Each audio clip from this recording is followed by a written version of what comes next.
Grant from SMSF TV and I Love SMSF, talking to the amazing Craig West in the terms of succession planning. How are you, Craig? Very well, thanks. I've heard you speak a lot of times, and particularly around the million baby boomers that are looking to sell their business, and obviously it's a lifeblood of the Australian economy, and I don't think the Australian government recognises that to any great extent.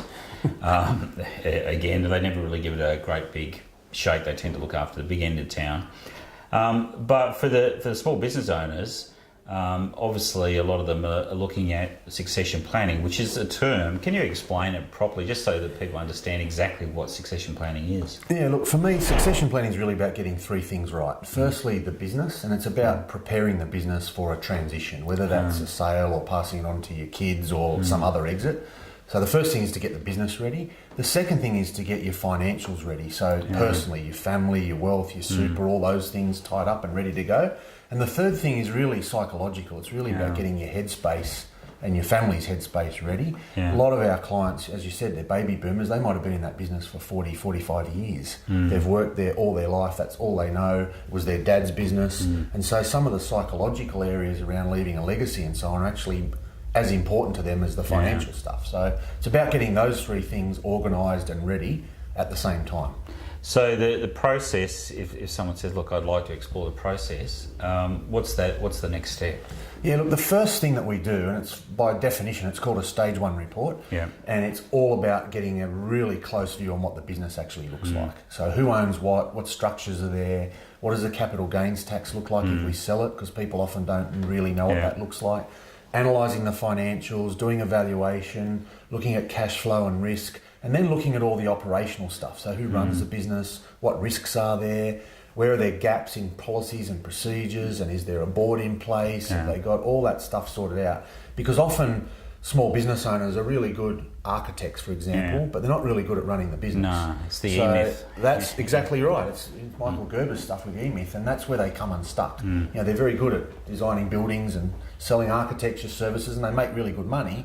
But then when someone else looks at them, oh, hang on a minute, you haven't got any IT backups, and none of your staff have got proper employment contracts, and there's no systems in place, and that really detracts from the value. So a lot of it's about identifying in that report exactly what that looks like, and then coming up with a plan over the next period of time to actually fix those issues one by one. Because all of those either detract from value or put off a buyer, or both, which is even worse.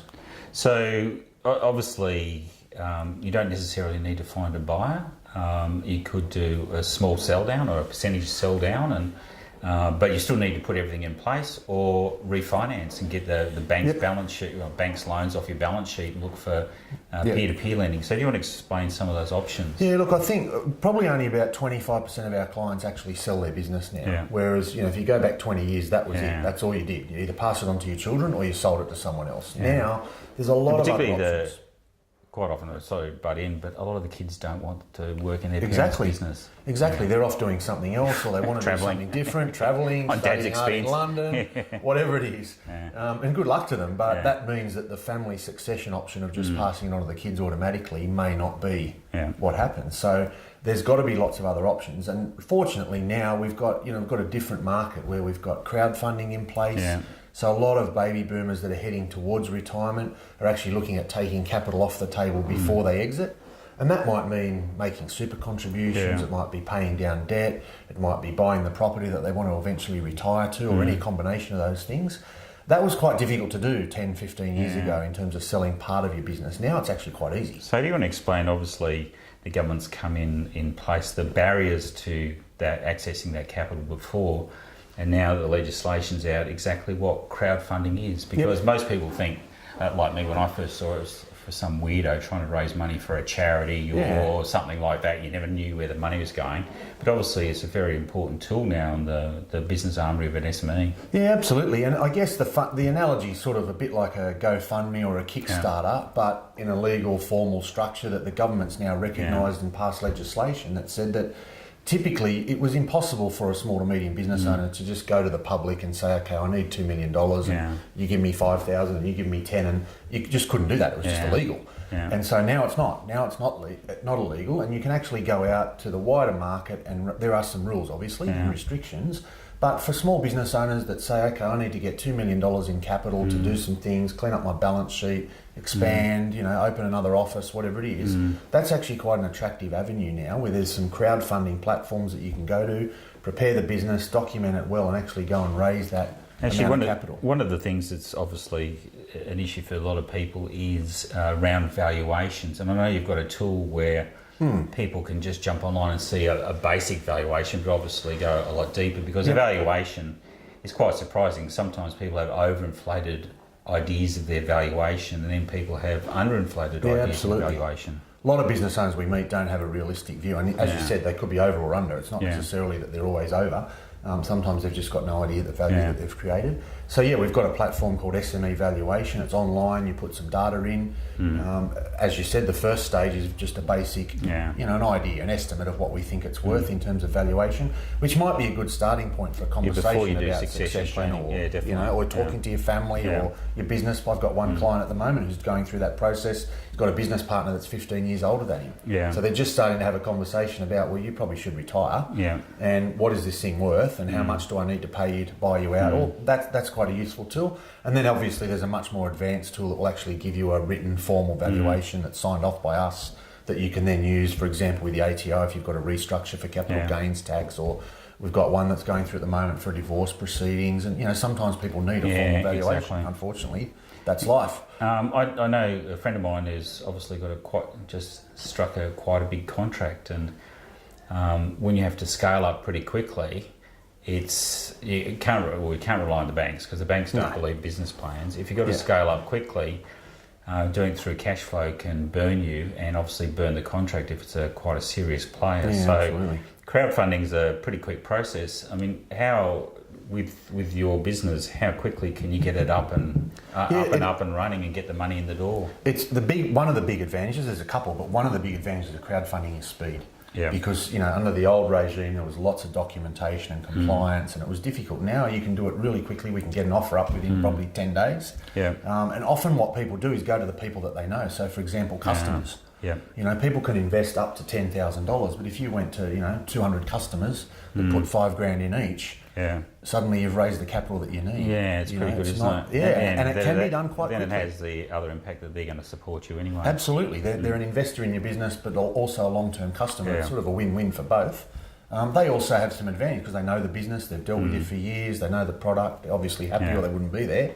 It's sort of a win-win environment, and that does add to the speed. You can do it quite quickly if you go down that path. And obviously we're in an era of pretty low interest rates, both sides. So the peer-to-peer lending market, to go to a bank and get a deposit, you're looking at maybe 2.5%, 3% at max. Yep. Whereas if you're looking at borrowing from a bank, if you're a small to medium business, it's crap anyway. Yeah. So the rates are a lot higher. The rates aren't too bad, but you can't get the loan anyway. Yeah. So in terms of, tell me a bit about the peer-to-peer lending market and like chattel leasing, matching.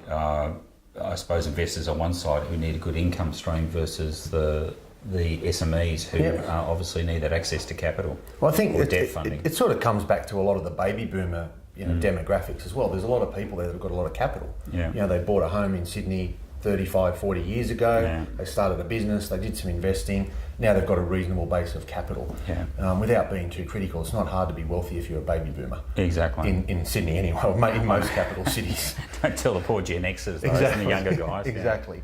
But so those people have got capital, and obviously, as you said, they can go and put in a bank for 2%, they can put in the share market, but often they're quite nervous about what that might mean longer term.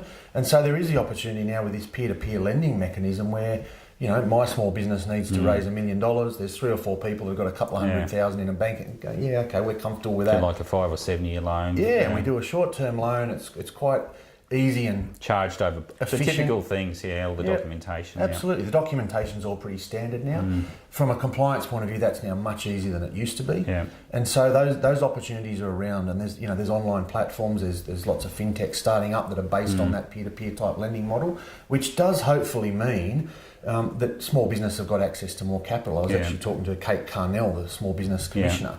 a couple of weeks ago, and she's really pushing. If you notice some of the media, it's she's great. really pushing this whole fintech and peer-to-peer lending as an alternative to the banks. Yeah, well, the banks seem to have let everyone down. The other side of the coin is obviously there's people who are looking at starting up the business. So I'm assuming that a lot of the tools that you're getting for fixing people's business up are just irrelevant to put in place for someone who's come up with a good idea, gets crowdfunding. But again, to de-risk the crowdfunding position, because it's usually family and friends, you want to have a series of tools in place to say, well, this is how a proper business is run. Yeah, a lot of the stuff that we do to prepare a business for exit is just smart business management anyway. You know, it's not necessarily just ready for exit. It's also smart and efficient. Yeah. And as I said, we've got, there's probably only 25% of our clients sell. Some of them start the process with us to sell, get 3/4 of the way through it and go, actually, I'm going to stay now because you've got a CEO running it, everything's simplified, there's systems, I know what's going on, I'm not stressed anymore, therefore I'm happy to keep it. So those startups, they don't necessarily need everything that we do, but there's certainly some elements of what we do around managing the business, because what we're seeing a lot with startups is there's actually a culture of entrepreneurism in there that they start one up, they raise capital, they sell that, or they invest it into another one, then they go and start another one. So it's quite a culture. And so then exit does become important, because obviously they're trying to exit it at a profit, so they can go and do the next thing. Yeah, but they need to have a good, strong financials and systems as well. Yep. So with succession planning, it's a broad scope, an umbrella, but embodied under that is a whole range of things that's not really mysterious. It's the peer-to-peer lending, the crowdfunding, the systems, whether you're a startup, doesn't matter where you are on the journey. Probably the thing that I'm getting out of it is it's really a mindset, and the mindset is most important. But to get that mindset, it's impossible, as Gerber would say, when you're in the business day to day. Absolutely. You need to break out of that and have a discussion with people such as yourselves. Say, okay, well, what is possible? Yeah, and look, we've got, we have a 21-step process. There's about 180 tools that we use in all of those different steps. Not every business needs all of that. But that gives you the structured framework then, as you said, you're inside the business day to day, really busy, to actually stop and go, okay, let's get this part of the business sorted. And each time we get one of those things ticked off the list and sorted, we're reducing risk and we're maximising value. And ultimately, that's what every business owner should be looking to do. So probably the first step, get on the SME valuation. Get an try idea that, of what it's worth. then give you guys a call. Absolutely. And then you can go in a bit more depth. Absolutely. Make sure you do that. Time is running out. Exactly. So Craig West from Succession Plus, and also myself signing off.